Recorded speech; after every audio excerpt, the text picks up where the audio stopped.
عن ابي هريره رضي الله تعالى عنه قال قال رسول الله صلى الله عليه وسلم আবি হুরায়রা রাদিয়াল্লাহু তাআলা আনহু থেকে বর্ণিত তিনি বলেন আল্লাহ রাসূল সাল্লাল্লাহু আলাইহি ওয়াসাল্লাম বললেন আলা আদুল্লুকুম আলা মা ইয়ামহাল্লাহু বিহি আল্লাহ রাসূল বলেন ও সাহাবীরা আমি কি তোমাদেরকে এমন একটি পথ দেখাবো না ইয়ামহুল্লাহু বিহি খাতায়া যে পথের মাধ্যমে যে কাজের মাধ্যমে আল্লাহ রাব্বুল আলামিন তোমাদের পাপগুলো মাফ করে দিবেন ওয়া ইয়ারফাউ বিহি দারাজাত শুধু পাপ মাফ করে দিবেন তা নয় এই কাজটা করলে আল্লাহ রাব্বুল আলামিন তোমাদের পাপ যে রকম মাফ করে দিবেন আল্লাহ রাব্বুল আলামিন তোমাদের সম্মানকে উঁচু করে দিবেন আল্লাহ রাসূলুল্লাহ সাহাবীরা সবাই বলল হ্যাঁ অবশ্যই রাসূলুল্লাহ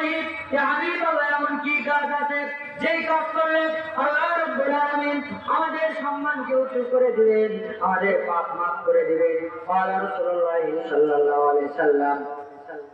আল্লাহ রাসূল সাল্লাল্লাহু আলাইহি সাল্লাম বললেন তাহলে শোনো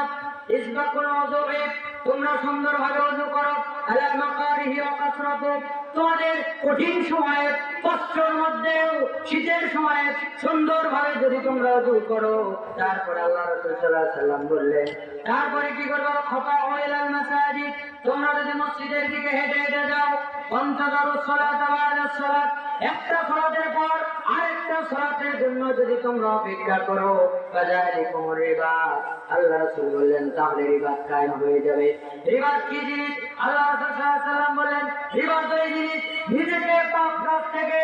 আটকিয়ে রাখা আর শয়তান যে তোমার উপর কুমন্ত্রণা চালাবে আল্লাহ রাসূল বললেন শয়তানের কুমন্ত্রণা থেকে নিজেকে দূরে রাখতে পারবে রিবাত তোমার হয়ে যাবে যদি তুমি তোমার এই সুন্দরভাবে ওযু করতে পারো এবং সুন্দরভাবে ওযু করে সালাতের জন্য যদি তুমি অপেক্ষা করো তাহলে আল্লাহ রাসূল সাল্লাল্লাহু আলাইহি সাল্লাম বললেন সম্মান তোমার বেড়ে যাবে এবং তোমাকে আল্লাহ রাব্বুল আলামিন পাপগুলো মাফ করে দিবেন সম্মানিত উপস্থিতি তাহলে শীতকালে আপনি যা তা ভুল হামেশা ওযু করে চলে গেলেন হাতের গোড়ালি ভিজলো না তাহলে কিন্তু এটা হবে না পায়ের গোড়ালি ভিজলো না তাহলে এটা হবে না আপনাকে অবশ্যই সুন্দরভাবে ওযু করতে হবে যাতে আপনার হাতের গোড়ালি ভিজে এবং পায়ের গোড়ালি ভিজে এইগুলো সুন্দরভাবে ঠিক রাখতে হবে আল্লাহ পাপ মাফ করে দিবেন এবং আমাদের সম্মান বাড়িয়ে দিবেন।